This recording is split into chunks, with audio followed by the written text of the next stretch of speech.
Kita harus pasok makanan dan logistik untuk rakyat Palestina. Tak peduli tantangan apa di depan kami. Di tengah dunia yang terpecah oleh konflik dan kepentingan politik, Indonesia tiba-tiba menjadi sorotan internasional karena keberaniannya membela Palestina. Sementara negara-negara besar dan bahkan tetangga terdekat menuntut kepatuhan, menekan melalui ancaman ekonomi dan diplomasi. Presiden Prabowo Subianto berdiri di ujung pilihan yang beresiko, menghadapi tekanan global yang bisa mengguncang bangsa, sementara rakyat menunggu keputusan yang bisa menentukan nasib jutaan orang. Apakah Indonesia sanggup mempertahankan prinsip kemanusiaan ketika seluruh dunia seolah menentangnya? Sebelum kita lanjut ke cerita lengkap yang menegangkan dan penuh kejutan di akhir nanti, jangan lupa ya teman-teman untuk subscribe, like, dan komen di bawah.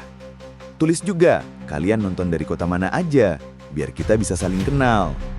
Dukungan kalian bikin semangat untuk terus berbagi cerita seru berikutnya. Langit sore di Jakarta tampak berat.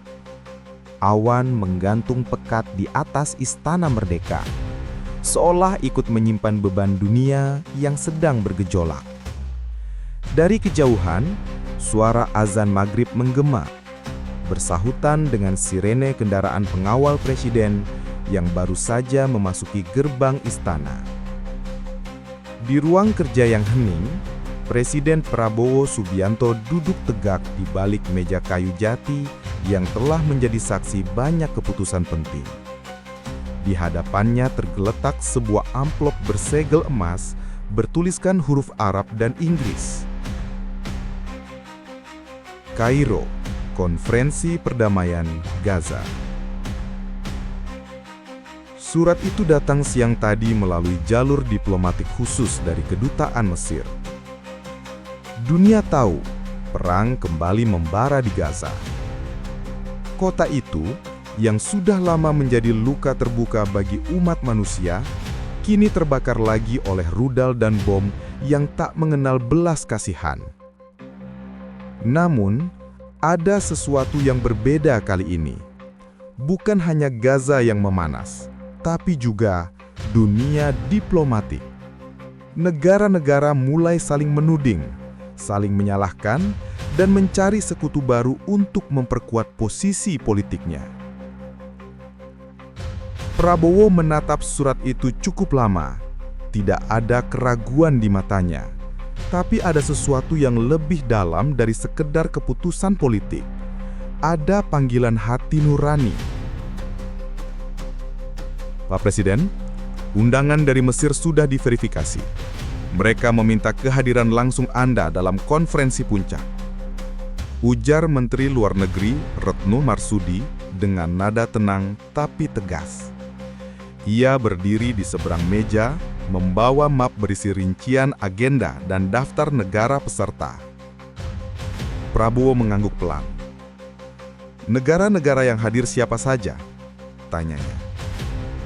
Retno membuka halaman pertama, membaca dengan hati-hati. Dari Timur Tengah, Mesir, Qatar, Arab Saudi, Iran, dan Turki.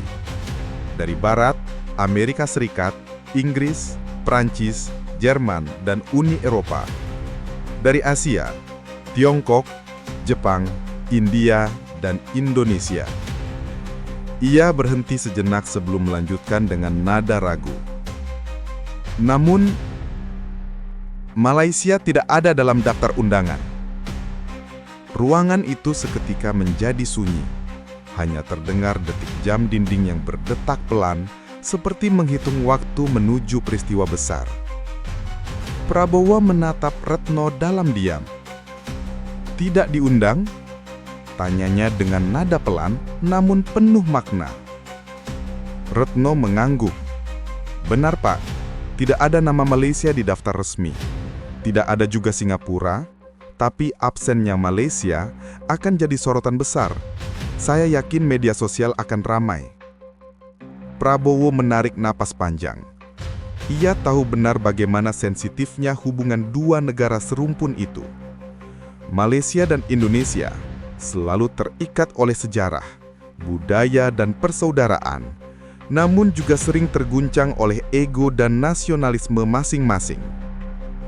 Ia bersandar di kursinya, menatap langit yang mulai gelap di luar jendela. Dalam batinnya, ia berbicara kepada dirinya sendiri. Mungkin langkah ini akan membawa badai. Tapi kalau badai itu untuk membela manusia, biarlah aku berdiri di tengahnya. Dan malam itu, untuk pertama kalinya dalam beberapa dekade, rakyat Indonesia kembali merasakan sesuatu yang lama hilang dari politik. Di media sosial, dukungan meluap terhadap keputusan Prabowo. Doa, poster digital, bahkan video pendek yang berisi pesan untuk Palestina dengan latar lagu Indonesia Raya. Di banyak masjid, khutbah Jumat pekan itu membicarakan hal yang sama. Presiden kita berdiri untuk kebenaran. Bab ini berakhir dengan sebuah pesan berita yang muncul di layar televisi istana. Kairo menyambut delegasi Indonesia. Dunia menunggu pidato dari Jakarta. Prabowo menatap layar itu lama-lama sebelum berbisik pada dirinya sendiri. Baiklah, kalau ini jalan yang harus kuambil, aku akan melangkah sampai akhir. Lalu ia mematikan televisi, berjalan ke ruang kerja, dan membuka map berlogo Garuda. Di dalamnya, ada naskah pidato yang baru setengah jadi. Ia mengambil pena, menulis satu kalimat di bagian atas dengan huruf besar dan tegas.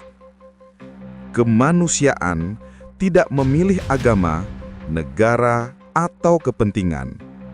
Ia hanya memilih untuk tidak diam. Dan di sanalah segalanya dimulai. Pagi di Jakarta terasa berbeda. Udara yang biasanya hangat, kini terasa lebih berat. Bukan karena cuaca, tapi karena gelombang berita yang datang bertubi-tubi dari arah selatan. Malaysia sedang gaduh. Dan pusat kegaduhan itu adalah Indonesia. Sejak kabar tentang konferensi perdamaian Gaza di Kairo mencuat, media di Kuala Lumpur tak berhenti menyiarkan satu topik. Mengapa Indonesia diundang, tapi Malaysia tidak? Pertanyaan itu terdengar sederhana, tapi dampaknya luar biasa. Ia menyalakan bara di antara dua bangsa yang selama ini hidup dalam hubungan yang manis sekaligus sensitif. Di televisi Malaysia, para pengamat berbicara penuh emosi. Ini penghinaan diplomatik, seru seorang analis politik dalam siaran berita malam. Malaysia selama ini paling vokal membela Palestina, tapi kini dikesampingkan. Sementara Indonesia, mereka diundang karena apa? Beberapa stasiun berita bahkan menampilkan tajuk miring.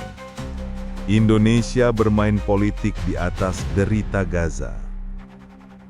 Narasi itu cepat menyebar. Dan seperti biasa, dunia maya menjadi medan pertempuran yang tak terlihat. Warganet Indonesia membalas dengan lantang. Jangan iri, ini bukan soal siapa paling vokal, tapi siapa paling berani berdiri di depan.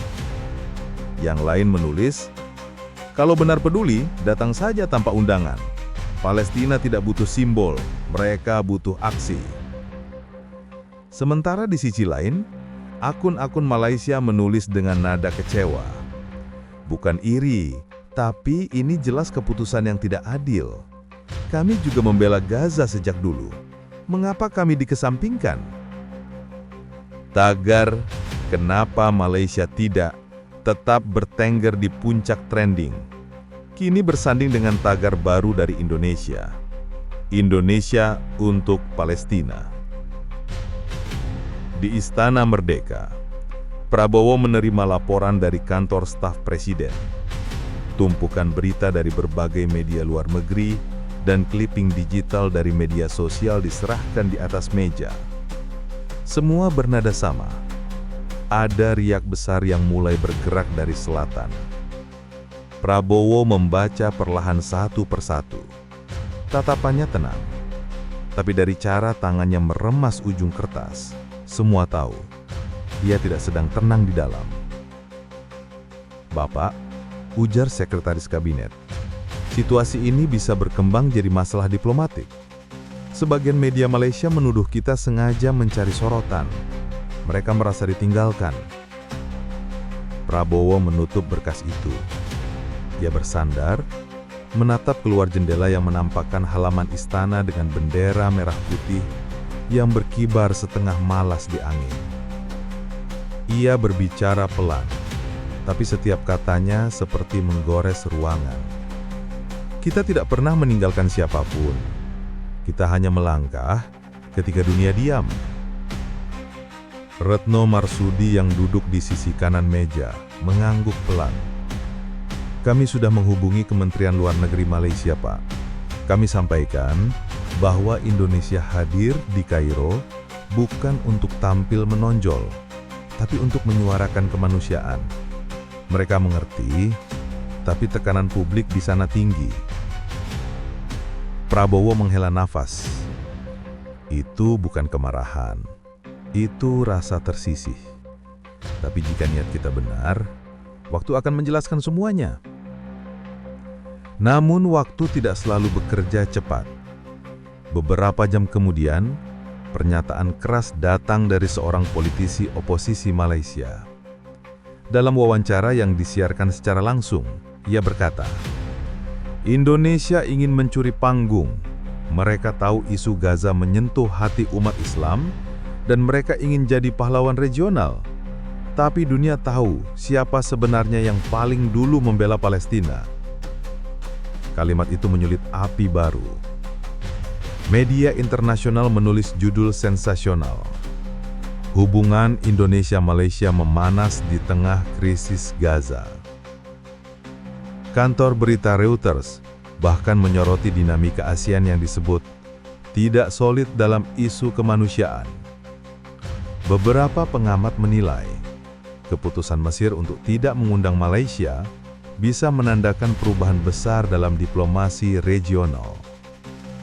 Di media sosial Indonesia, dukungan untuk Prabowo justru semakin besar. Warganet menulis dengan penuh kebanggaan. Selama ini kita diam, sekarang saatnya bicara. Presiden kita berani berdiri di depan, bukan di belakang. Jika dunia takut bersuara untuk kebenaran, biarlah Indonesia jadi satu-satunya yang berbicara. Gema itu makin kuat. Rakyat seperti menemukan semangat baru. Semangat untuk berdiri tegak, untuk menjadi suara dari Asia Tenggara. Sore itu, di ruang kerja pribadinya, Prabowo duduk menatap peta dunia yang tergantung di dinding. Di sana, ia menandai dua titik kecil dengan pena merah. Jakarta dan Gaza.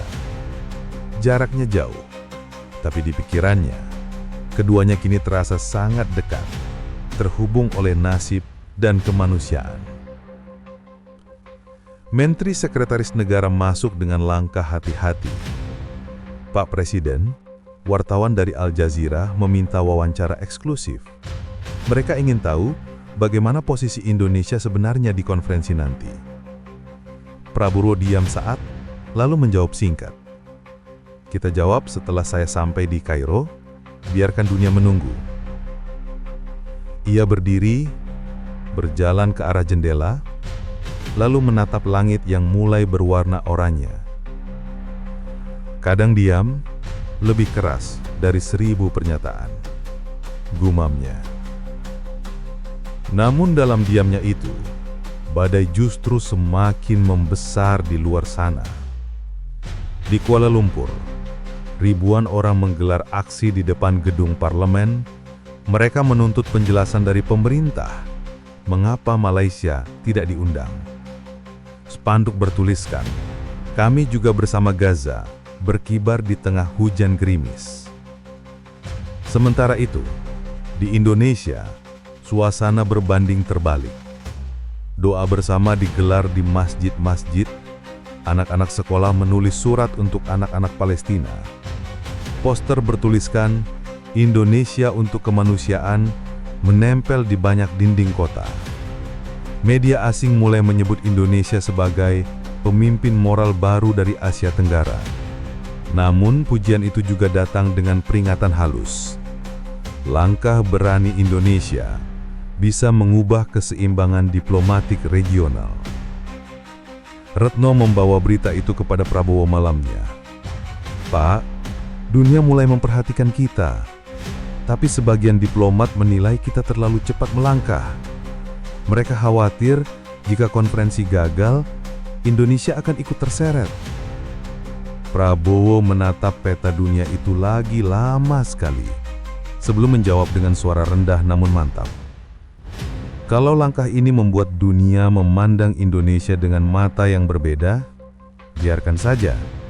Selama mereka melihat bahwa kita tidak tunduk pada kepentingan, tapi pada hati nurani, itu sudah cukup." Ia kemudian menambahkan, "Jangan takut kritik. Kadang jalan yang benar memang sepi." Malam semakin larut. Jakarta hening, tapi dunia maya tidak. Sebuah video singkat berdurasi 1 menit mulai viral di berbagai platform. Video itu menampilkan Prabowo saat menyampaikan kalimatnya yang tegas di rapat kabinet. "Kalau kita takut menegakkan kemanusiaan karena takut dimarahi yang kuat, lalu untuk apa kita merdeka?" Video itu disertai teks besar bertuliskan, "Suara dari Jakarta untuk dunia." Dalam waktu kurang dari 12 jam, video itu ditonton jutaan kali, diterjemahkan ke berbagai bahasa, dan disebarkan oleh aktivis kemanusiaan di seluruh dunia. Namun di balik semua sorakan dan tepuk tangan itu, masih ada satu hal yang mengganjal di hati Prabowo. Hubungan Indonesia dan Malaysia kini berada di ujung pisau diplomasi. Ia tahu dalam beberapa hari ke depan, akan ada banyak mata yang menunggu setiap gerak-geriknya di Kairo, bukan hanya dari barat dan timur, tapi juga dari selatan. Dan malam itu sebelum tidur, ia menulis catatan kecil di buku kulit hitam yang selalu ia bawa kemanapun. Tulisan itu hanya beberapa kalimat, tapi kelak menjadi refleksi dari seluruh perjalanan diplomasi ini. Persaudaraan diuji bukan saat kita tertawa bersama, tapi saat dunia membuat kita tampak berbeda. Namun kemanusiaan tidak punya paspor, dan kebenaran tidak butuh izin dari siapapun. Ia menutup buku itu, meniup lampu, dan beristirahat. Di luar jendela, bendera merah putih berkibar di bawah sinar bulan yang pucat. Di bawahnya, bayangan seorang presiden tampak tegar, bersiap menghadapi dunia. Dan besok, perjalanan menuju Kairo akan dimulai. Sebuah langkah yang mungkin mengguncang sejarah. Fajar baru saja menyingsing ketika iring-iringan kendaraan hitam berhenti di landasan militer Halim Perdana Kusuma. Langit Jakarta berwarna abu keemasan, dan udara pagi terasa berat, seolah seperti menyimpan ribuan doa yang terbang bersama embun. Pesawat kepresidenan RI-1 berdiri gagah di ujung landasan. Lambang Garuda di moncongnya berkilau diterpa sinar mentari pertama. Bendera merah putih berkibar di samping tangga pesawat, perlahan bergerak mengikuti angin yang datang dari arah timur. Presiden Prabowo Subianto turun dari mobil, mengenakan setelan abu tua dengan dasi merah marun. Langkahnya tegap, matanya tenang. Namun, dalam hatinya bergemuruh ribuan pikiran yang tak bisa ia bagi kepada siapapun. Di belakangnya, Menteri Luar Negeri Retno Marsudi, Kepala BIN, dan beberapa pejabat tinggi mengikuti dalam diam. Tak ada banyak kata pagi itu. Semua paham, ini bukan sekedar penerbangan diplomatik. Ini perjalanan sejarah. Seorang ajudan menunduk memberi hormat. "Pesawat siap, Pak Presiden." Prabowo menatap ke langit. Ia menarik napas panjang sebelum menaiki tangga pesawat. Suara kamera wartawan terdengar bertubi-tubi di belakangnya, menangkap setiap langkah, setiap sorot mata, setiap helaian nafas yang mungkin akan dicatat sejarah suatu hari nanti. Sebelum masuk ke kabin, Prabowo berhenti sejenak di puncak tangga, menoleh ke arah bendera yang berkibar. Ia berdiri tegak, memberi hormat dengan tangan kanan di dada kiri, gerakan kecil, tapi syarat makna. Lalu, dengan langkah mantap, ia memasuki pesawat.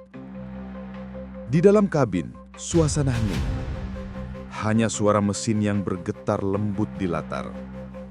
Para staf sibuk memeriksa dokumen, mempersiapkan pidato dan memastikan semua komunikasi diplomatik aman. Prabowo duduk di kursi depan, menatap jendela. Jakarta mulai mengecil di bawah sana, berganti dengan lautan biru yang luas dan tenang. Namun, di dalam pikirannya justru muncul suara ledakan, sirine dan jeritan yang datang dari Gaza. Tempat di mana anak-anak kehilangan rumah dan ayah, di mana langit tak pernah berhenti terbakar. Ia menutup mata. Suara itu tak mau pergi. Bayangan wajah anak kecil Palestina yang berlari di tengah runtuhan muncul jelas di benaknya. Bayangan yang dulu pernah ia lihat sendiri dalam sebuah kunjungan kemanusiaan bertahun-tahun silam. Retno Marsudi menghampiri, membawa map berisi draft pidato. Pak Presiden, ini naskah yang telah kami siapkan. Sudah kami sesuaikan agar tidak menyinggung pihak manapun, tapi tetap menegaskan posisi Indonesia. Prabowo membuka map itu. Ia membaca sekilas, lalu menggeleng pelan. Bagus, Retno. Tapi, hapus kalimat ini. Jarinya menunjuk bagian yang bertuliskan, Indonesia memahami kompleksitas geopolitik di kawasan Timur Tengah. Kalimat itu terlalu hati-hati. Lanjutnya, kita tidak datang untuk memahami kompleksitas. Kita datang untuk berbicara tentang kemanusiaan. Dua hal itu tidak sama. Retno menatapnya sejenak lalu tersenyum kecil. Baik, Pak. Saya akan revisi. Prabowo kembali menatap keluar jendela. Awan-awan putih seperti benteng raksasa mengiringi perjalanan mereka. Ia tahu, setiap kata yang ia ucapkan nanti di Kairo bisa mengguncang hubungan diplomatik, bisa menimbulkan badai politik, bisa membuat Indonesia dikucilkan. Tapi ia juga tahu, jika ia diam, sejarah akan mencatatnya sebagai pemimpin yang menutup mata di saat dunia buta hati. 3 jam setelah lepas landas, pesawat melintasi Laut Arab. Kopi hitam disajikan di meja kecil di depan Prabowo. Ia menyesap perlahan, mencoba menenangkan pikirannya. Di kursi belakang, Kepala BIN melapor tentang situasi terkini. Pak, ada peningkatan aktivitas cyber yang mencoba menyerang situs pemerintah. Kami sudah blokir sebagian besar.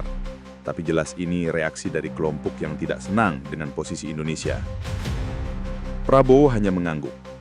Tidak apa, serangan di dunia maya tidak lebih berbahaya daripada diamnya hati manusia. Kata-katanya membuat seluruh ruangan hening beberapa saat. Lalu Retno kembali membuka pembicaraan. Beberapa negara barat, terutama dari Eropa, tampaknya akan mencoba menekan posisi kita di forum nanti.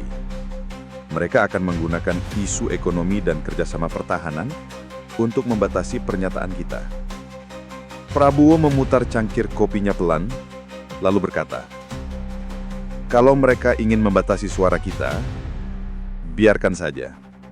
Suara yang dibungkam justru akan lebih keras bergema di hati orang yang mendengarnya. Ia tersenyum tipis. Senyum yang tidak menunjukkan kemenangan, tapi keteguhan. Beberapa jam kemudian pesawat menembus wilayah udara Timur Tengah. Dari jendela warna langit berubah menjadi oranye keemasan. Padang pasir membentang sejauh mata memandang, sunyi dan megah sekaligus menakutkan. Suara pilot terdengar dari pengeras suara. Bapak Presiden, pesawat akan segera memasuki wilayah udara Mesir.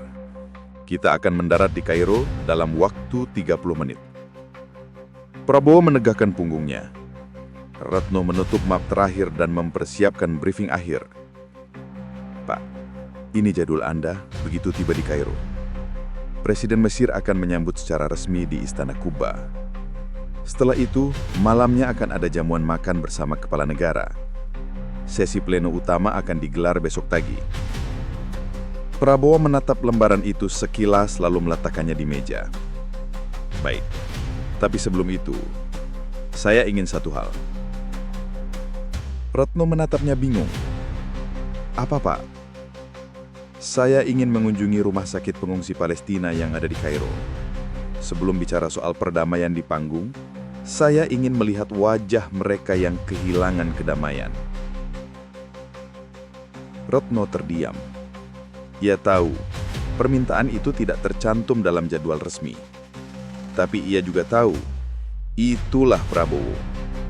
Ia tidak bisa berbicara tentang kemanusiaan tanpa menyentuhnya langsung. Pesawat akhirnya mendarat di Bandara Internasional Kairo menjelang sore. Langit Mesir berwarna keemasan, dengan debu halus yang menari di udara. Barisan pengawal kehormatan sudah menunggu di landasan. Bersama Menteri Luar Negeri Mesir dan perwakilan PBB. Begitu Prabowo turun dari pesawat, kilatan kamera segera menyala. Suara wartawan terdengar di antara hiruk-pikuk penyambutan. Mr. Prabowo, how will Indonesia respond to the Western narrative on Gaza? Do you plan to meet with the Iranian or Saudi delegates? Prabowo berhenti sejenak, lalu menjawab dengan bahasa Inggris yang tegas, tanpa naskah, tanpa ragu. I'm not here to take sides between countries. I'm here to take the side of humanity. Kata-kata itu langsung menjadi berita utama. Bahkan beberapa jurnalis saling menatap kagum. Karena di tengah diplomasi yang rumit, seseorang berani berbicara sesederhana itu. Sore berganti malam, dari balkon hotel tempat ia menginap, Prabowo menatap kota Kairo yang penuh cahaya. Di kejauhan, menara masjid memancarkan lampu hijau lembut, seolah menyambut langkah dari timur jauh. Ia berdiri lama, sendirian. Suara azan Isya bergema, menembus kesunyian hatinya. Dan di saat itu, ia berbisik pelan, Tuhan, aku tahu, dunia tidak akan mudah percaya pada niat baik. Tapi biarlah Engkau tahu bahwa langkah ini bukan untuk kemuliaanku, tapi untuk mereka yang kehilangan rumah dan harapan. Ia menatap langit yang sama yang juga menaungi Gaza. Dan untuk sesaat, ia merasa jarak itu menghilang. Sementara itu, di Indonesia, televisi menyiarkan momen kedatangan Prabowo di Kairo. Rakyat menyaksikan dengan bangga. Komentar membanjiri layar. Lihat wajah beliau, tegas tapi tulus. Semoga langkah ini membawa cahaya bagi Gaza. Bangga jadi orang Indonesia. Namun di balik layar diplomasi dan kebanggaan nasional itu, dunia sedang mempersiapkan pertarungan wacana yang jauh lebih besar. Amerika, Eropa, dan Timur Tengah, semuanya membawa agenda masing-masing. Dan di tengah panggung besar itu, seorang presiden dari Asia Tenggara datang, bukan untuk bermain politik, tapi untuk mengguncangkan nurani dunia. Matahari pagi menyinari kota Kairo dengan lembut. Burung-burung merpati berterbangan di sekitar Istana Kuba, tempat konferensi internasional digelar. Gedung megah berarsitektur Ottoman itu berdiri anggun, dikelilingi taman bunga dan air mancur yang berkilau terkena cahaya pagi. Hari itu, dunia menatap satu tempat, Kairo. Disinilah para pemimpin dari lebih 50 negara berkumpul, membawa agenda, kepentingan, dan harapan yang berbeda. Namun di antara mereka, satu nama menjadi sorotan, Prabowo Subianto, Presiden Republik Indonesia. Sebelum konferensi dimulai, Prabowo memilih diam di ruang tunggu. Ia duduk dengan tangan terlipat di pangkuan, menatap kosong pada dinding marmer berwarna putih krem. Retno Marsudi berdiri di sampingnya, membawa dokumen terakhir yang telah disiapkan oleh tim diplomatik. Pak, semua sudah siap. Pidato Anda akan disiarkan langsung ke seluruh dunia. CNN, Al Jazeera, BBC, semuanya sudah menyiapkan siaran langsung. Prabowo mengangguk tanpa berkata apa-apa. Ia hanya menatap jam tangannya, waktu yang terasa berjalan lambat, namun setiap detiknya membawa beban sejarah. Beberapa pejabat asing masuk bergiliran, menyapa sopan. Dari wajah mereka tampak dua hal yang bercampur, rasa ingin tahu dan kewaspadaan. Mereka tahu pria dari Indonesia ini bukan sekadar datang membawa suara lembut Asia Tenggara. Ia datang dengan karisma yang bisa mengubah arah angin diplomasi. Tepat pukul 9, pintu ruang utama dibuka. Para pemimpin dunia mulai memasuki aula besar yang dikelilingi bendera dari berbagai negara. Lampu-lampu kristal berkilau di langit-langit tinggi, sementara meja bundar besar di tengah ruangan sudah tertata rapi dengan nama setiap negara. Prabowo berjalan dengan langkah tenang menuju kursinya. Bendera merah putih kecil berdiri di depannya, di sebelah kanan bendera Mesir, dan di kiri bendera Qatar. Begitu ia duduk, para wartawan segera mengarahkan kamera. Suara bisik-bisik terdengar di seluruh ruangan. It's him, the Indonesian president. I heard he refused to water down his speech. He might break the silence. Presiden Mesir membuka acara dengan sambutan formal. Suaranya resmi bergema, namun tidak menggugah. Lalu satu persatu perwakilan negara menyampaikan pandangannya. Sebagian berbicara tentang stabilitas, sebagian tentang strategi, sebagian lagi hanya berputar dalam diplomasi yang hampa empati. Prabowo mendengarkan semuanya dalam diam. Ia menatap wajah-wajah itu, wajah pemimpin dunia yang terbiasa berbicara, tapi jarang benar-benar mendengar. Setiap kalimat yang keluar terasa seperti laporan statistik, bukan jeritan manusia yang kehilangan segalanya. Dan di sanalah, saat gilirannya tiba, ruangan seketika senyap. Semua kamera menyorot ke satu titik. Mikrofon di depannya menyala dengan lampu merah kecil. Prabowo berdiri.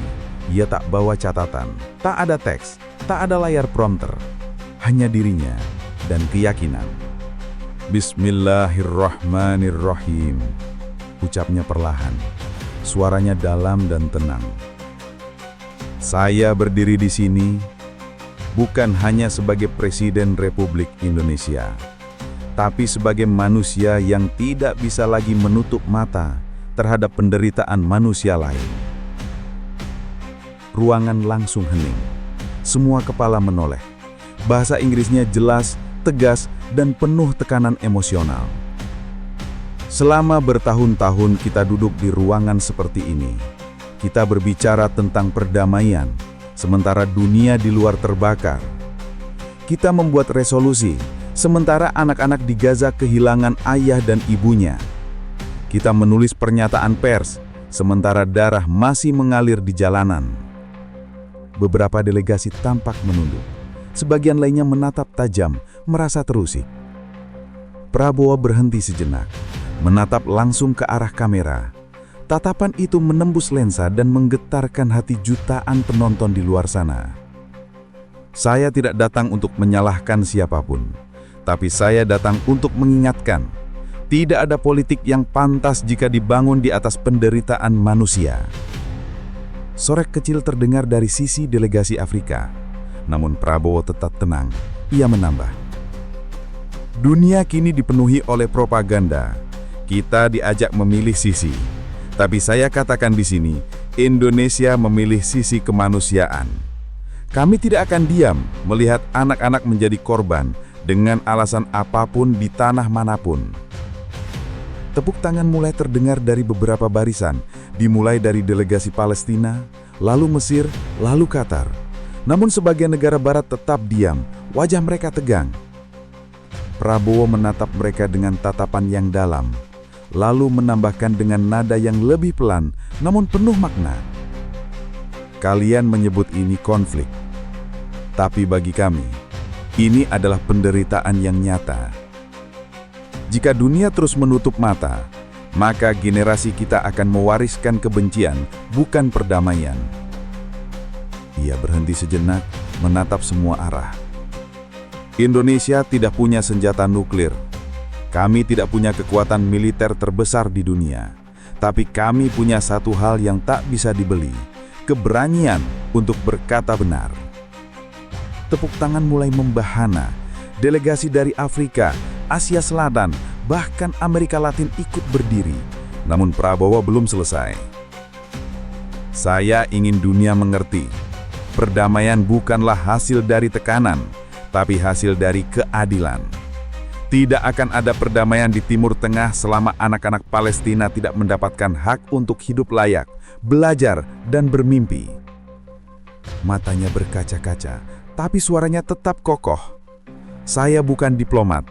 Saya mantan prajurit. Saya tahu seperti apa wajah perang, dan saya tahu tidak ada kemenangan di atas penderitaan orang tak bersalah. Karena setiap bom yang dijatuhkan hari ini akan menjadi dendam yang tumbuh di hati anak-anak besok. Ruangan meledak dengan tepuk tangan panjang. Beberapa perwakilan menitikkan air mata. Delegasi Palestina berdiri, menunduk hormat. Bahkan sebagai wartawan di ruang pers meneteskan air mata tanpa sadar. Namun di sisi lain, wajah perwakilan Amerika tampak tegang. Mereka saling berbisik, mencatat setiap kalimat. Bagi mereka kata-kata Prabowo bukan sekadar pernyataan moral, tapi sinyal perubahan arah geopolitik yang bisa mengguncangkan status quo. Pidato itu berlangsung hanya 7 menit. 7 menit yang mengguncangkan dunia. Setelah ia duduk, suasana ruangan masih bergemuruh. Presiden Mesir sendiri menepuk meja pelan sebagai tanda penghormatan. Lalu ia berkata dengan suara pelan tapi jelas, "Mr. President of Indonesia, your words remind us why we are here." Prabowo hanya mengangguk.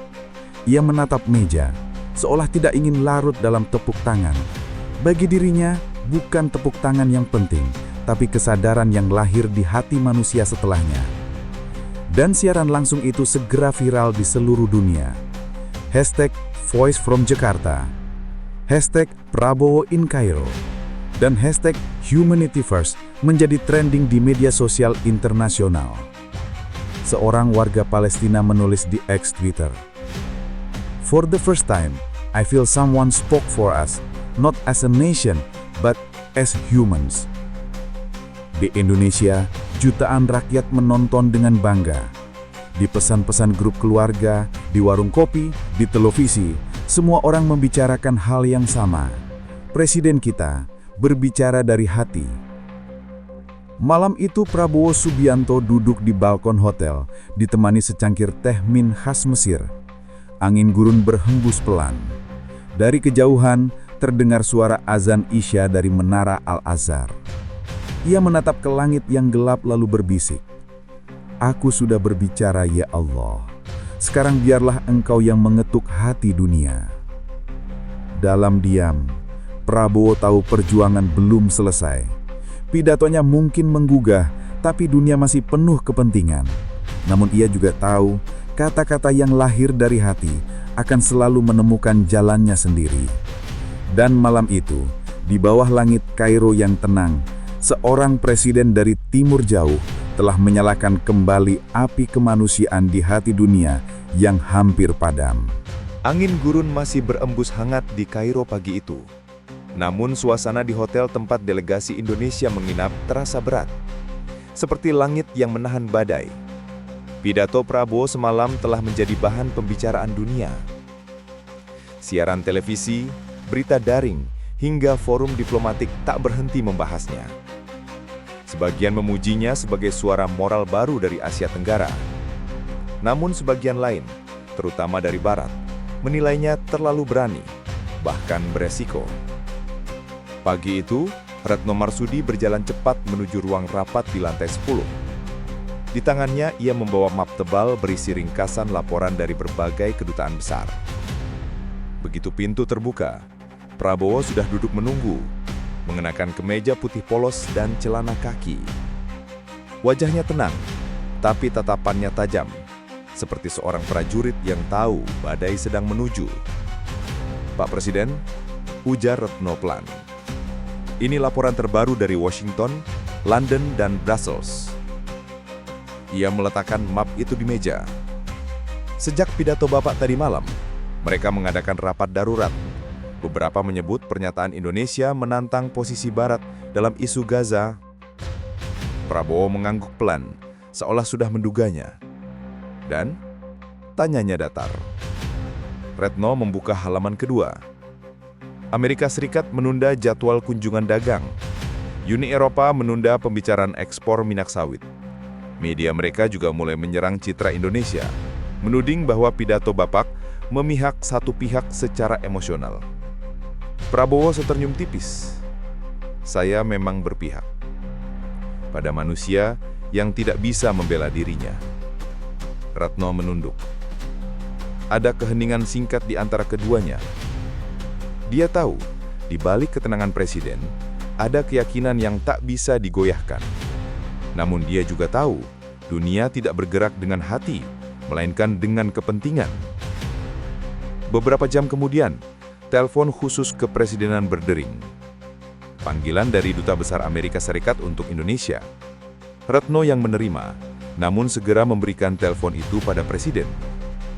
Mr. Presiden, suara pria di seberang terdengar halus, tapi penuh tekanan.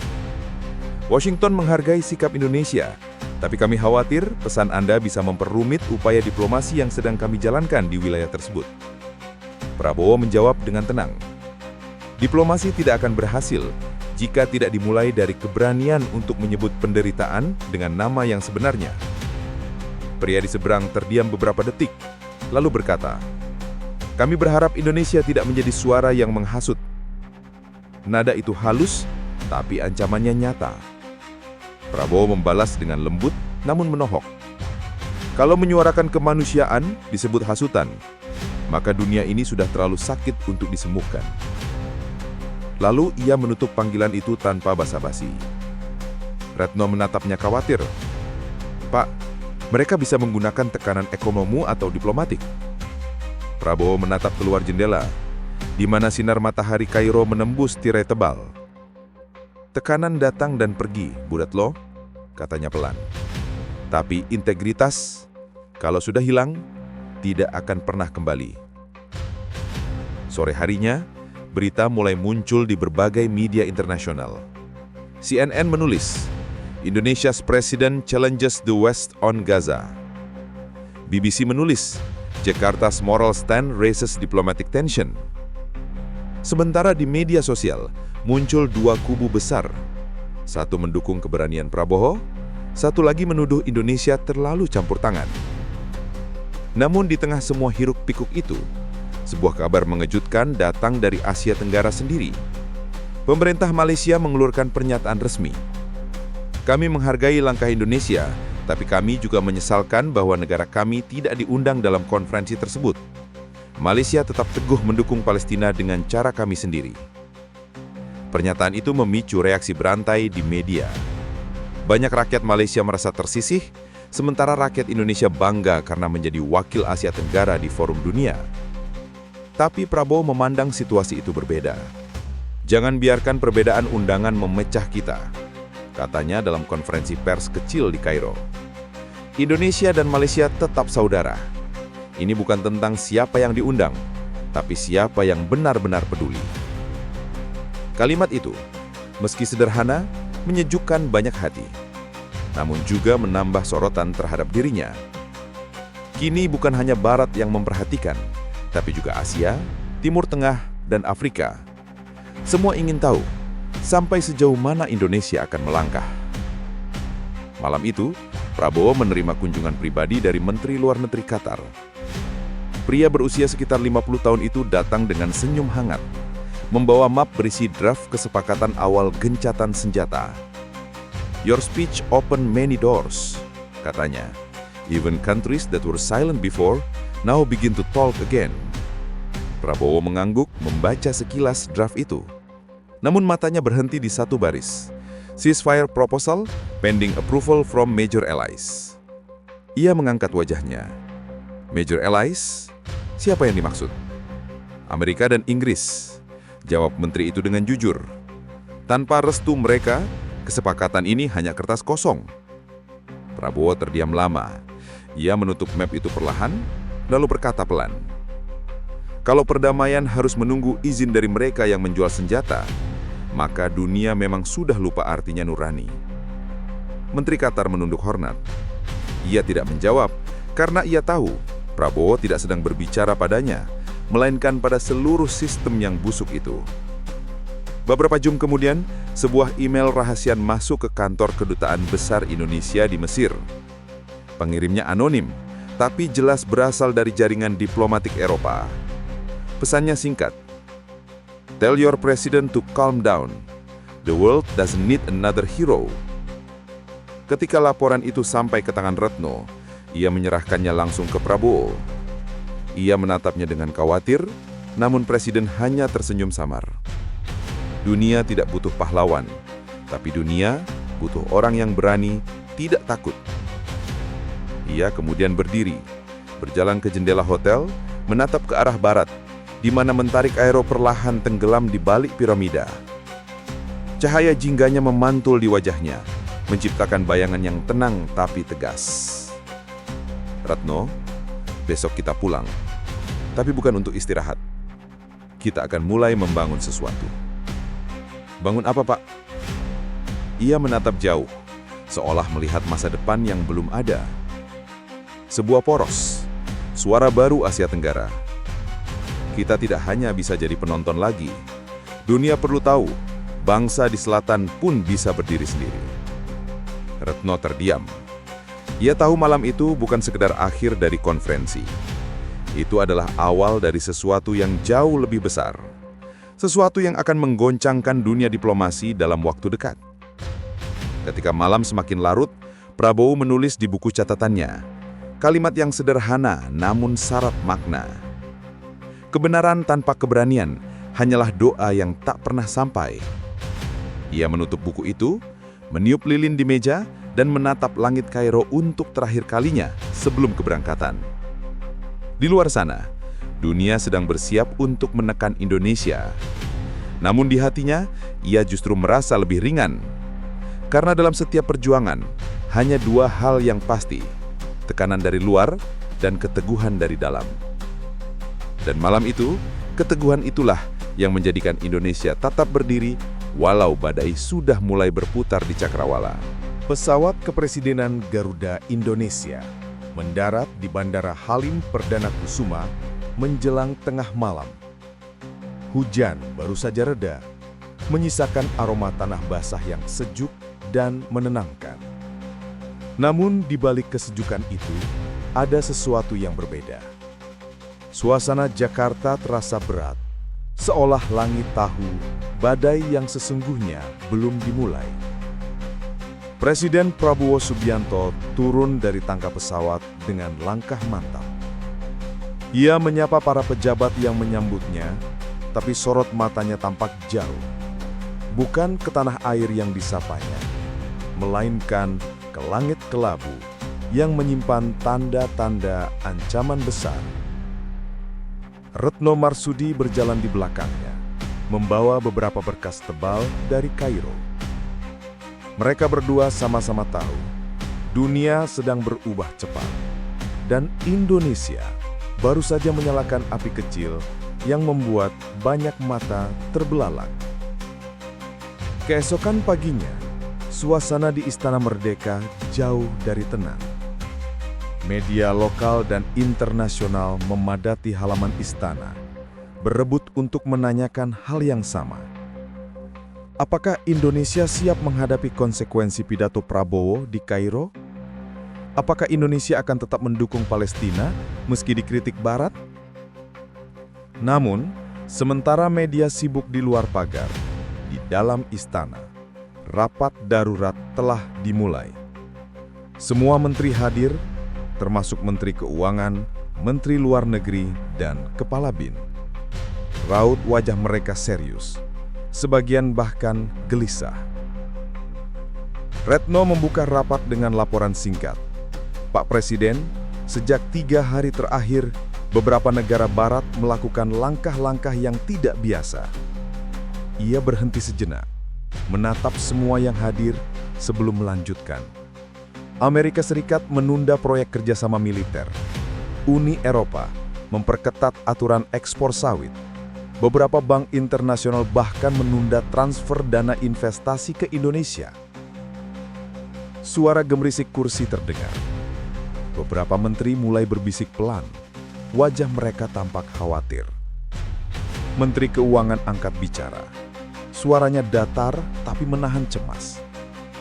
Pak Presiden, nilai tukar rupiah mulai melemah. Investor asing menahan diri. Ini bisa menjadi awal dari tekanan ekonomi politik. Mereka tidak akan menyerang dengan senjata, tapi dengan angka dan sistem. Prabowo menatap semua dengan pandangan tenang.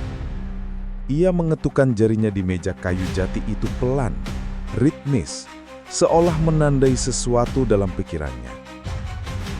Jadi, mereka menekan kita karena kita bicara soal kemanusiaan? Tanyanya perlahan. Tak ada yang menjawab. Semua diam. Baiklah, katanya lagi. Kalau itu harga dari keberanian, kita bayar dengan kepala tegak. Namun ia juga tahu, keberanian saja tidak cukup untuk menghadapi dunia yang licik.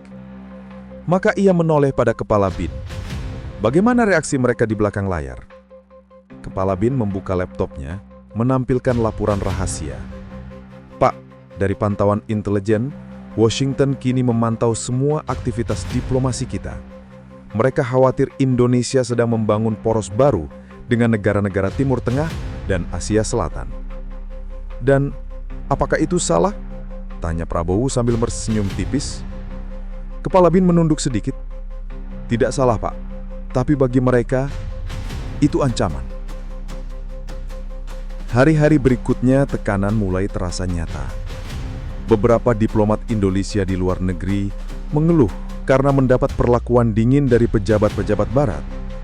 Beberapa bahkan secara halus diingatkan, "Your president went too far." Sementara itu, pasar saham Indonesia mulai goyah. Nilai rupiah menurun, dan di media internasional, artikel-artikel opini bermunculan menuduh Indonesia bermain politik agama dan menciptakan ketegangan baru di Asia Tenggara. Namun di dalam negeri, suara rakyat justru semakin bulat. Mereka bangga. Dari desa hingga kota, dari pesantren hingga kampus, semua berbicara dengan nada yang sama. Akhirnya, Indonesia tidak lagi diam.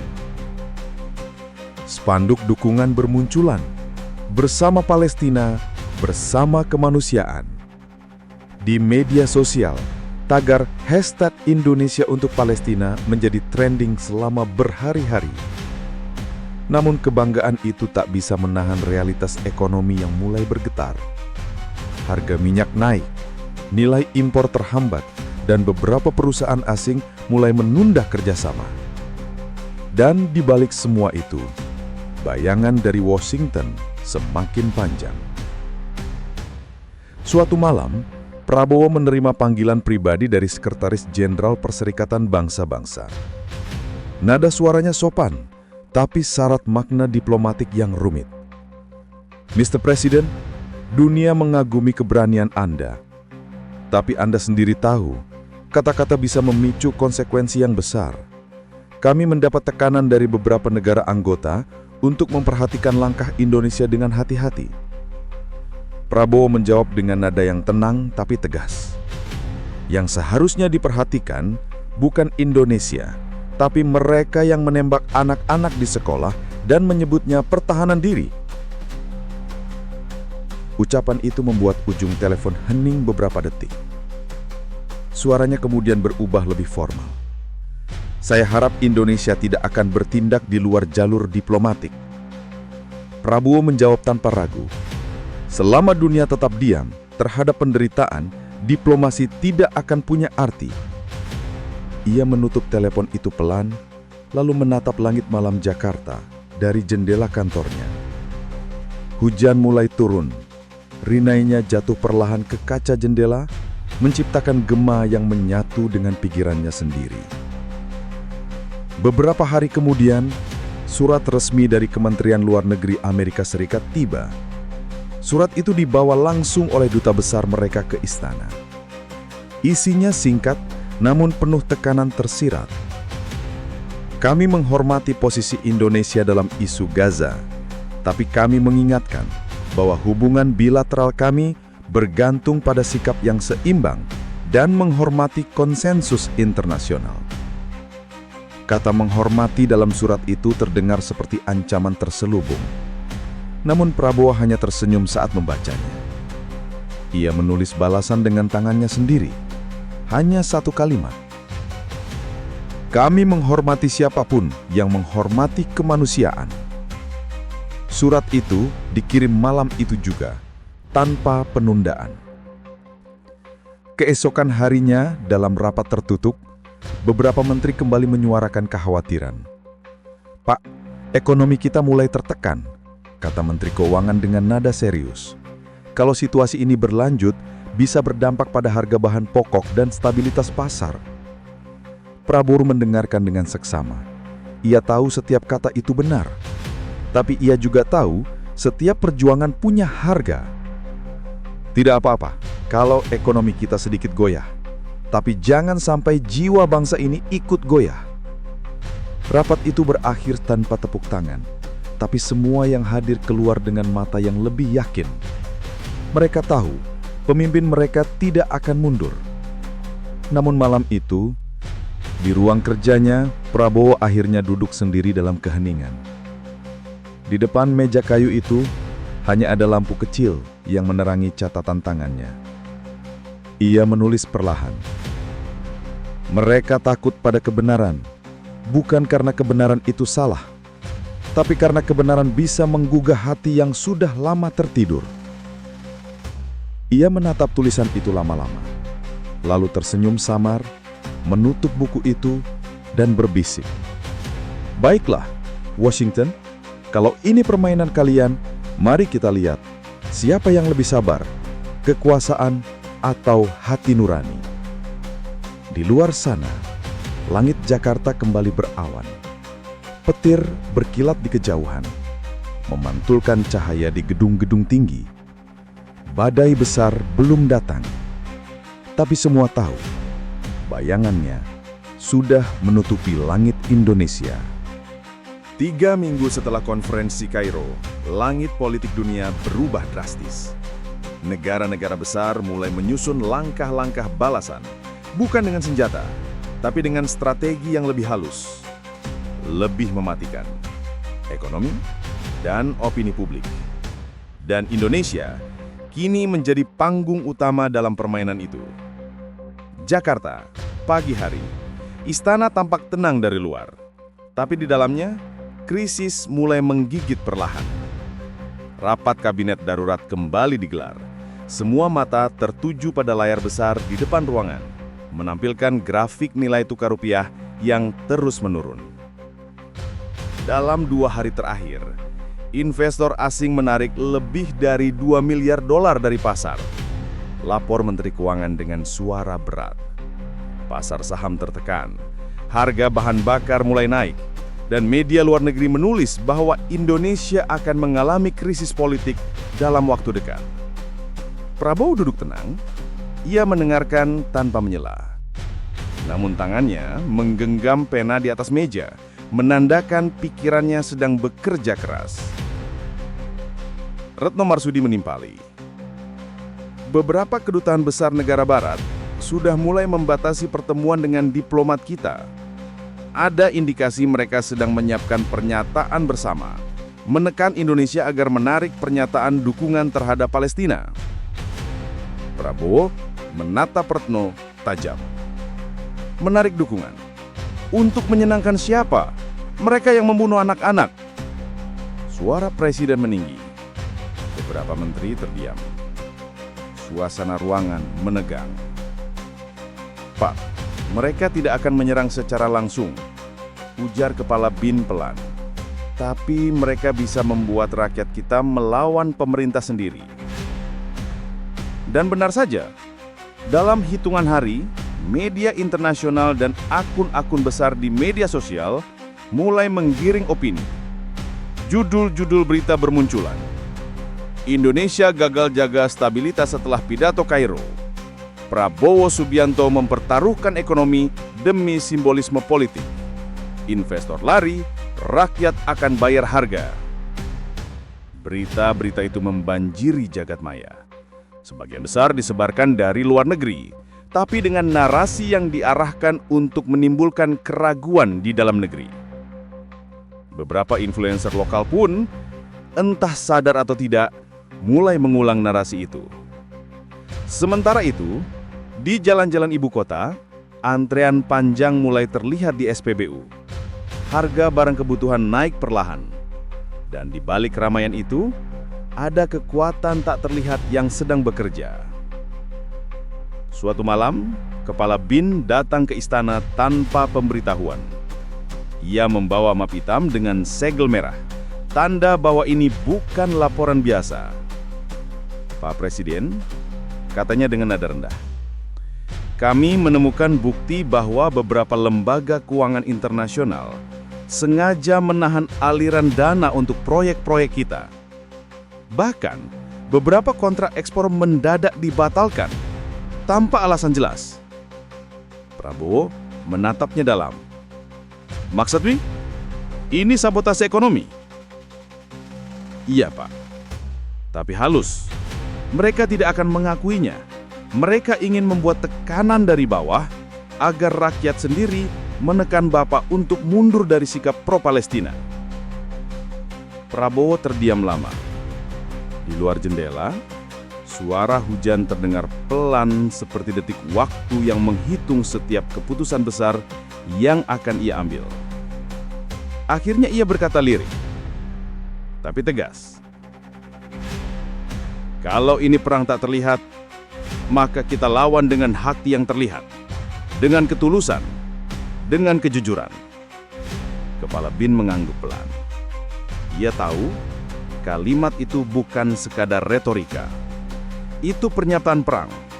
Perang moral melawan kekuatan yang tak tampak. Keesokan harinya Prabowo menggelar konferensi pers nasional. Ruang utama istana penuh. Wartawan dari seluruh dunia hadir. Sinar lampu kamera menyilaukan. Namun Presiden tetap tegap berdiri di podium. Saudara-saudara sebangsa dan setanah air. Ucapnya pelan namun berwibawa. Dalam beberapa waktu terakhir, kita menghadapi tekanan dari luar. Ekonomi kita goyah, pasar bergetar, dan suara-suara sinis mencoba menggoyahkan kepercayaan kita pada kemanusiaan.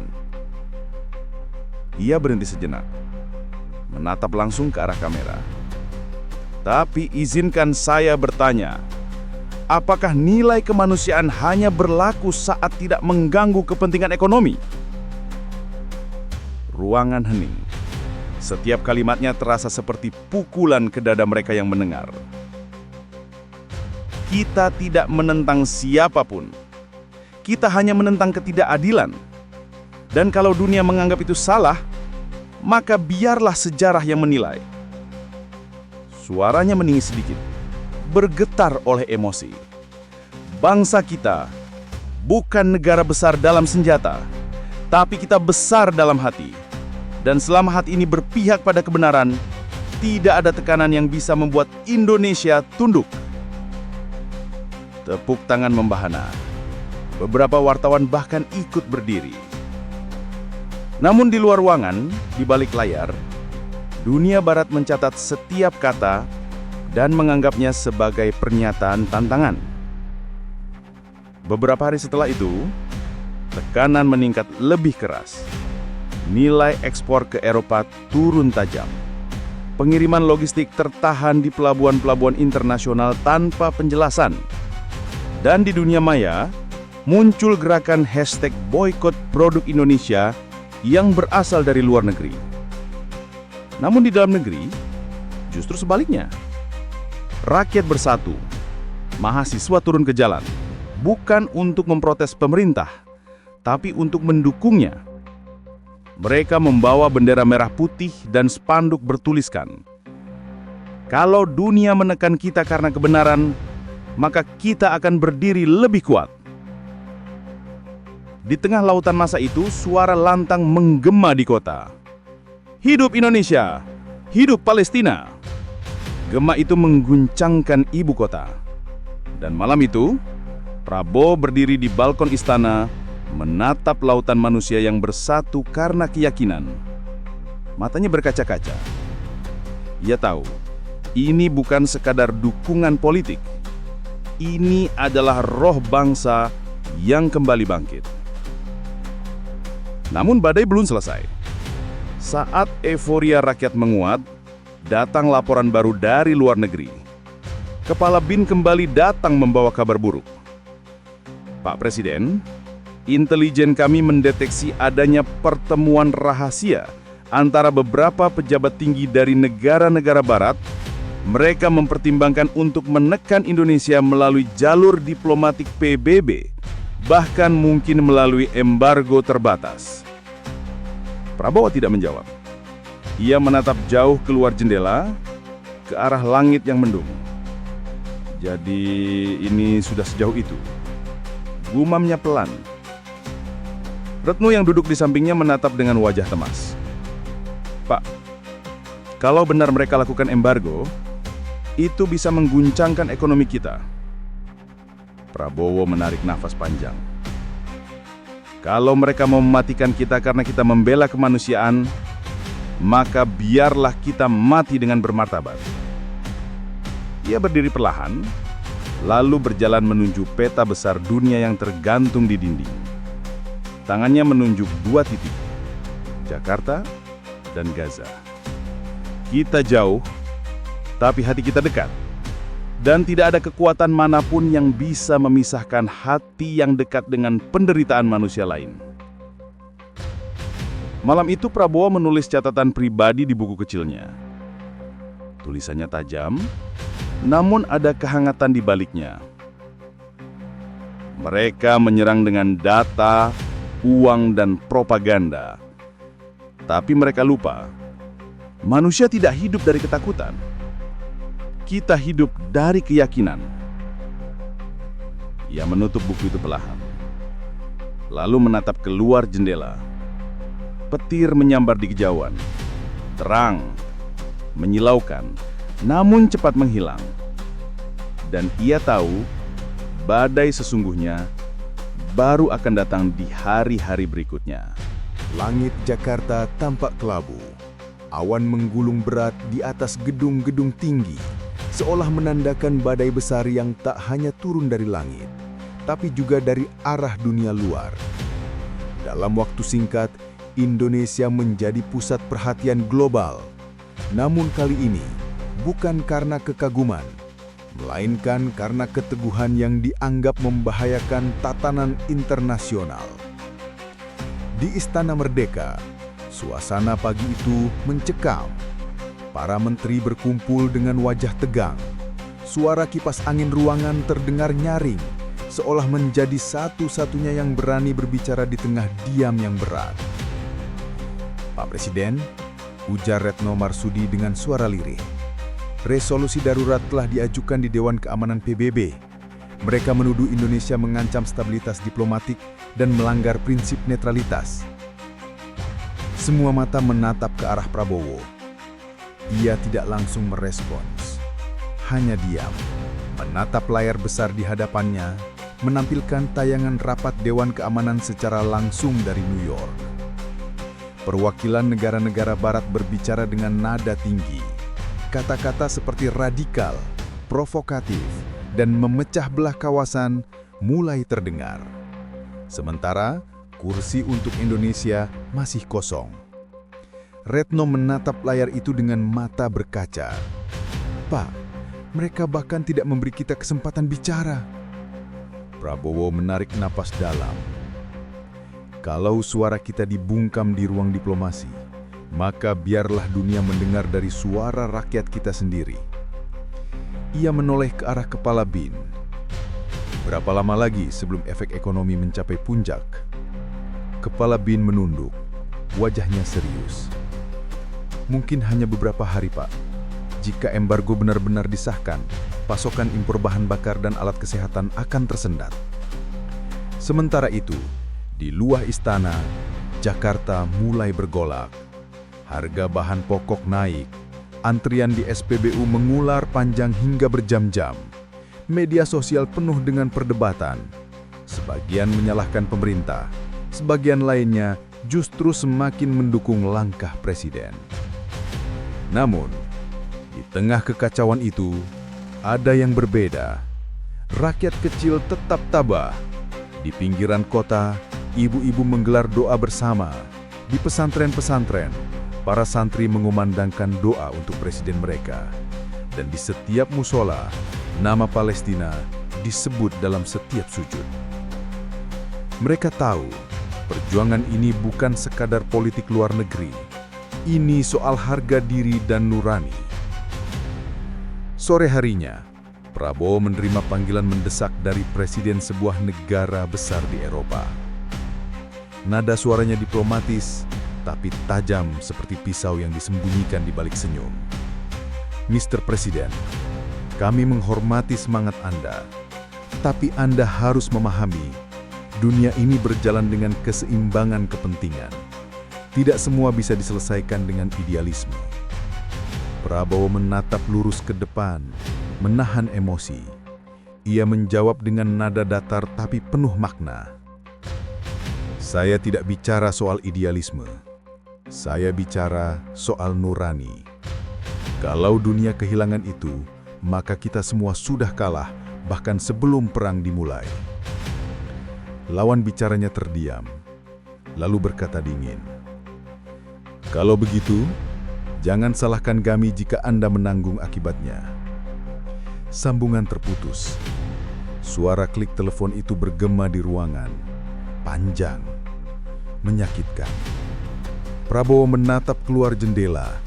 Langit gelap menggantung di atas istana. Hujan belum turun, tapi anginnya terasa dingin dan penuh peringatan. Malamnya, Kepala Staf TNI datang membawa laporan rahasia. "Pak Presiden, ada indikasi beberapa kapal militer dari negara asing bergerak mendekati Laut Natuna Utara. Mereka mengatasnamakan patroli multinasional, tapi pola geraknya tidak biasa." Prabowo terdiam sejenak. Ia kemudian berdiri dan berjalan ke arah peta besar yang tergantung di dinding ruang situasi. "Berapa jaraknya dari batas kita?" "Sekitar 200 mil laut, Pak." Ia menatap peta itu lama, lalu berkata dengan nada tegas, "Perintahkan semua armada siaga.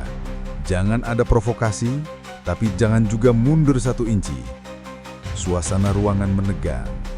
Para perwira yang hadir menatap presiden mereka dengan mata yang menyala. "Siap, Pak Presiden," jawab mereka serentak. Dan malam itu, Laut Natuna menjadi garis api yang tak terlihat di peta dunia. Keesokan harinya, dunia dikejutkan. Beberapa media asing merilis berita bahwa Indonesia menolak ultimatum ekonomi dari negara-negara barat. Bahkan dalam pernyataannya, Prabowo menegaskan bahwa Indonesia tidak akan tunduk terhadap ancaman diplomatik yang bertentangan dengan kemanusiaan. Reaksi dunia pun pecah. Sebagian negara Timur Tengah menyatakan dukungan terbuka.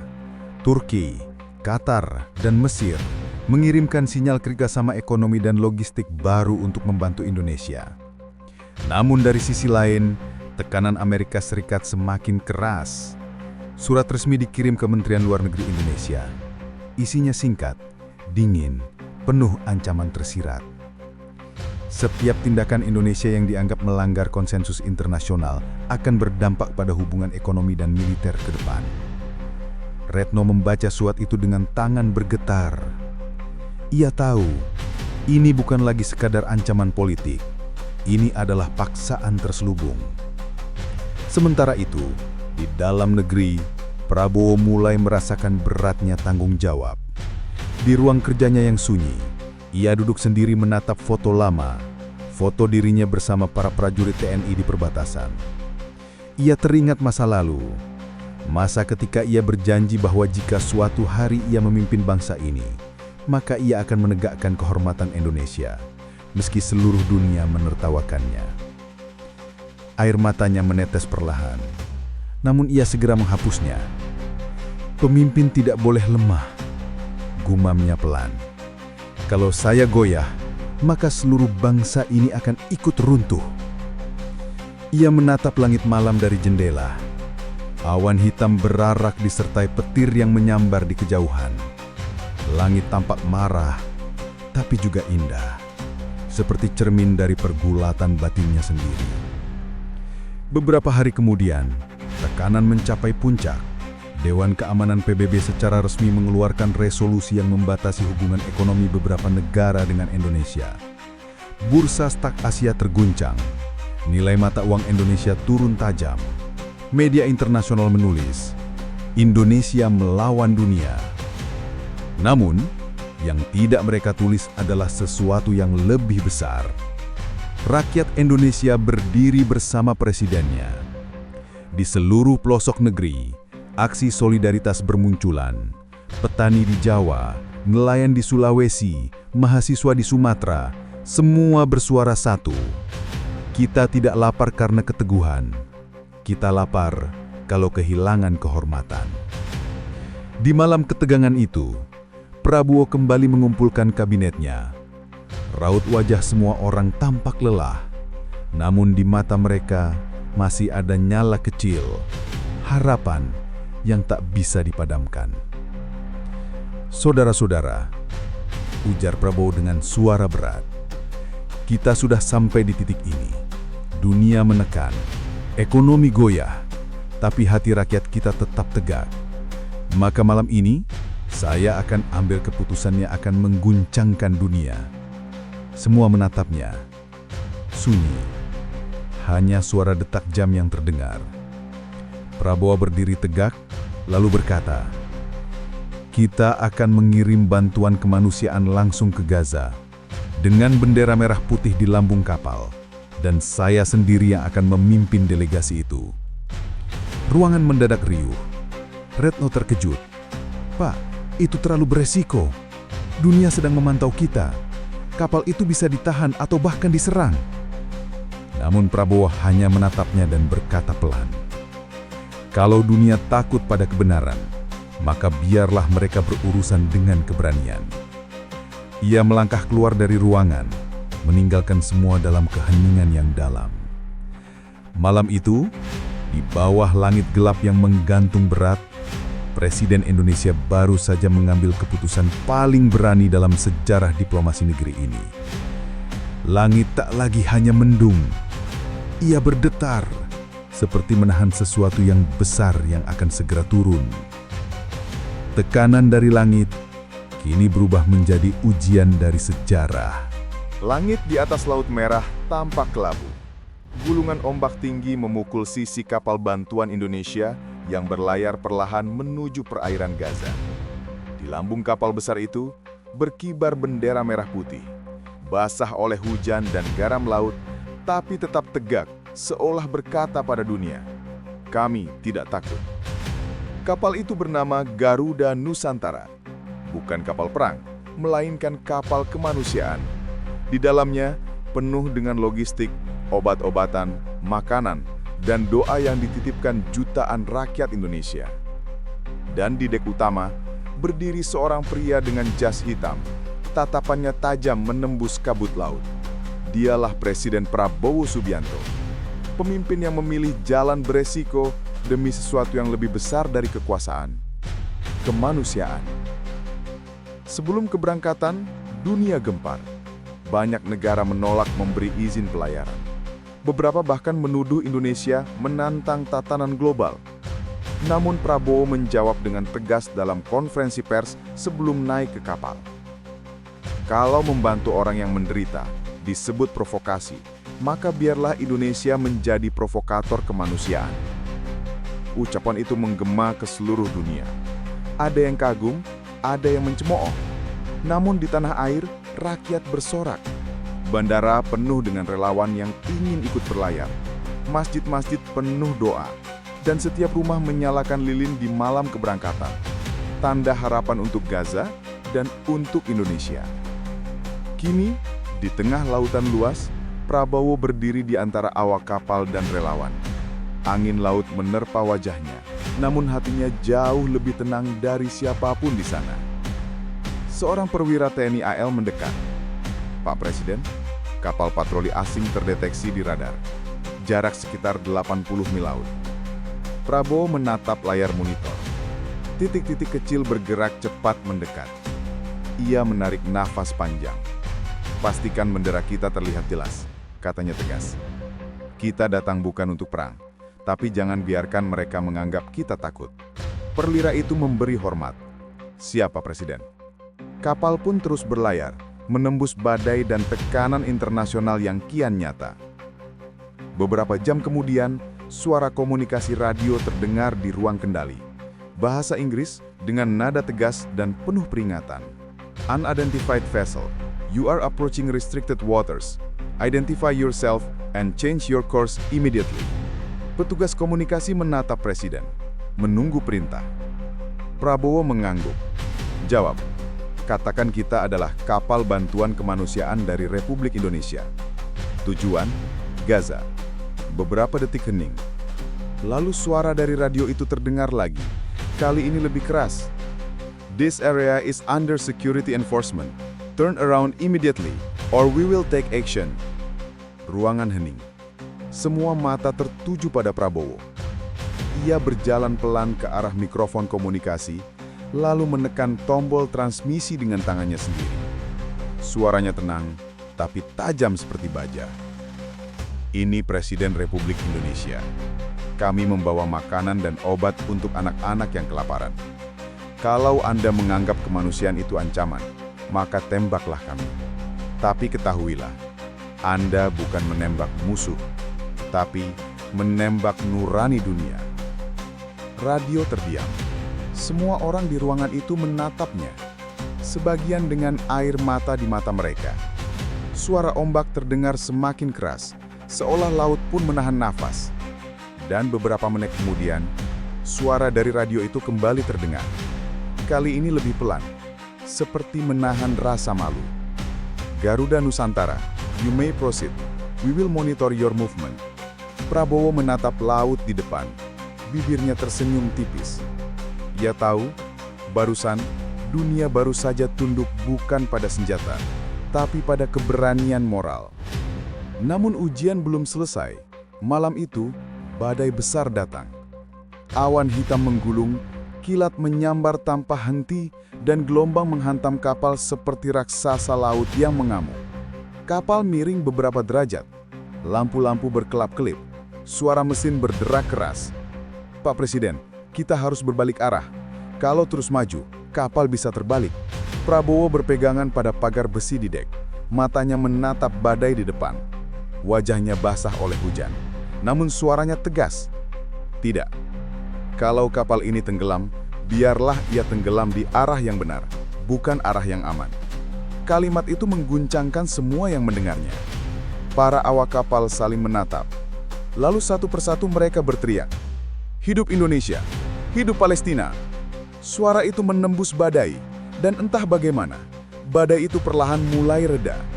Awan menyingkir, langit terbuka, dan di ufuk timur cahaya mentari menembus kabut. Seolah langit sendiri memberi jalan. 2 hari kemudian, Garuda Nusantara tiba di perairan Gaza. Dari kejauhan, terlihat kota yang hancur, bangunan separuh roboh, puing-puing dan debu yang menutupi langit. Namun di antara reruntuhan itu, bendera kecil Palestina berkibar lemah. Ketika kapal mendekat ke dermaga darurat, ratusan warga Gaza berlari ke pantai. Mereka berteriak, menangis, melambai dengan tangan yang kurus, tapi penuh semangat. Anak-anak berteriak dalam bahasa Arab, "Indonesia! Indonesia!" Prabowo turun dari kapal mengenakan rompi hitam dengan lambang merah putih di dada. Ia berjalan di atas pasir yang basah, lalu berlutut, menyentuh tanah Gaza. Air matanya jatuh. "Demi Tuhan," bisiknya. "Inilah alasan mengapa kita tidak boleh diam." Retno Marsudi berdiri di belakangnya, juga menangis. Semua kamera dunia menyorot momen itu, dan di seluruh dunia, siaran langsung memperlihatkan bendera merah putih berkibar di Gaza, untuk pertama kalinya dalam sejarah. Beberapa jam kemudian, konferensi pers darurat diadakan di tempat penampungan. Wartawan dari berbagai negara berebut bertanya, "Mr. President, aren't you afraid your country will face more sanctions after this?" Prabowo menatap mereka dengan senyum lelah, tapi matanya tajam. "Kalau membantu orang lapar, membuat dunia menghukum kita, maka biarlah sejarah yang menghukum dunia." Suaranya pelan, tapi cukup untuk membuat seluruh ruangan terdiam. Malamnya, di tepi Laut Gaza, Prabowo duduk sendirian. Ia menatap langit penuh bintang, langit yang sama dengan yang menaungi Jakarta. Suara ombak bergulung pelan di pasir. Di belakangnya, para relawan membagikan makanan dan selimut kepada anak-anak Gaza. Ia menulis sesuatu di buku catatan kecilnya. Mereka menekan kita dengan langit yang gelap. Tapi langit tidak pernah benar-benar tertutup. Selalu ada celah cahaya bagi mereka yang berani memandang ke atas. Ia menutup buku itu, lalu berdiri. Dari kejauhan, anak-anak Palestina berlari menghampirinya membawa bendera kecil merah putih dan hijau. Salah satu dari mereka, bocah laki-laki dengan wajah kotor debu, memeluknya sambil berkata, "Terima kasih. Terima kasih Indonesia." Air mata menetes di pipi Prabowo. Ia mengusap kepala bocah itu, lalu menatap langit. Di hatinya, ia tahu, Indonesia mungkin akan membayar mahal atas keputusan ini. Tapi untuk pertama kalinya dalam waktu yang lama, kemanusiaan kembali punya makna. Langit Gaza malam itu penuh bintang, dan di tengahnya, bendera merah putih berkibar di antara reruntuhan, diterpa angin lembut dari laut. Sebagai tanda bahwa keberanian masih hidup di dunia yang takut pada kebenaran. Mentari pagi Jakarta bersinar lembut, namun udara terasa tegang. Dunia sedang menunggu hasil dari langkah berani Indonesia di Gaza. Setelah kapal Garuda Nusantara berhasil mengirim bantuan kemanusiaan, sorotan global kini tertuju pada negeri yang disebut banyak pihak berani menantang dunia. Di Istana Merdeka, Prabowo Subianto duduk di ruang kerjanya memandang peta dunia. Setiap titik merah dan biru di layar komputer menunjukkan dinamika geopolitik yang berubah. Beberapa negara barat masih menahan kerjasama ekonomi. Beberapa proyek infrastruktur ditunda, sementara investor asing mulai berhati-hati. Retno Marsudi masuk membawa laporan terbaru. "Pak Presiden, ada kabar dari Dewan Keamanan PBB. Beberapa negara sudah mengajukan proposal sanksi terbatas terhadap Indonesia. Nilai tukar rupiah masih stabil, tapi tekanan pasar bisa meningkat jika situasi ini berlarut." Prabowo menatap laporan itu sejenak, lalu tersenyum tipis. "Retno, biarlah dunia menilai kita dari angka dan grafik, tapi saya menilai kita dari hati nurani rakyat. Dan hati nurani itu tidak bisa dibeli dengan tekanan atau ancaman." Di luar negeri, opini global terpecah. Media internasional menulis artikel tentang Indonesia dengan dua narasi berbeda. Indonesia mengguncangkan diplomasi dunia. Langkah Prabowo membawa resiko ekonomi besar. Namun di media sosial, rakyat Indonesia bersorak. Tagar #Indonesia untuk Palestina dan #kemanusiaan tidak bisa dibungkam trending di seluruh Asia Tenggara. Dari pedesaan hingga kota besar, masyarakat membicarakan keberanian negaranya, membandingkan moral dengan kepentingan politik, dan menyadari bahwa satu negara bisa berdiri tegak walau dikepung tekanan global. Beberapa hari kemudian, rapat kabinet digelar untuk mengevaluasi dampak ekonomi dan diplomatik. Menteri Keuangan memaparkan grafik stabilisasi, sementara Menteri Luar Negeri menyampaikan kabar dukungan dari negara-negara Timur Tengah. Turki, Qatar, dan Mesir menyatakan kerjasama baru untuk mengatasi embargo ekonomi yang mulai terasa. Prabowo mendengarkan dengan penuh perhatian, kemudian berkata dengan nada serius, "Jalan ini tidak mudah. Kita membayar harga keberanian. Tapi kalau harga itu berupa stabilitas jangka pendek, sedangkan nurani bangsa tergadai, saya tidak ingin membayar harga itu." Rapat itu berakhir tanpa tepuk tangan. Namun semua orang keluar dengan kepala tegak. Mereka tahu keputusan pemimpin mereka telah mengubah sejarah bangsa dan memberi contoh moral bagi dunia. Di Gaza, kapal bantuan lain kini sedang bersiap menyalurkan logistik lebih banyak. Penduduk Palestina menyambut relawan Indonesia dengan pelukan dan air mata. Bagi mereka, Indonesia bukan lagi sekedar negara asing, tapi simbol keberanian yang membela kemanusiaan tanpa pamrih. Di Jakarta, malam harinya, Prabowo menulis di buku catatan pribadinya, "Keberanian bukan tanpa resiko. Harga sebuah keberanian mungkin mahal, berupa kritik, sanksi, bahkan ancaman global. Tapi harga itu tidak ada apa-apanya dibanding harga yang harus dibayar jika nurani manusia dibungkam dan kemanusiaan dikhianati." Ia menutup buku itu, lalu menatap langit malam dari jendela.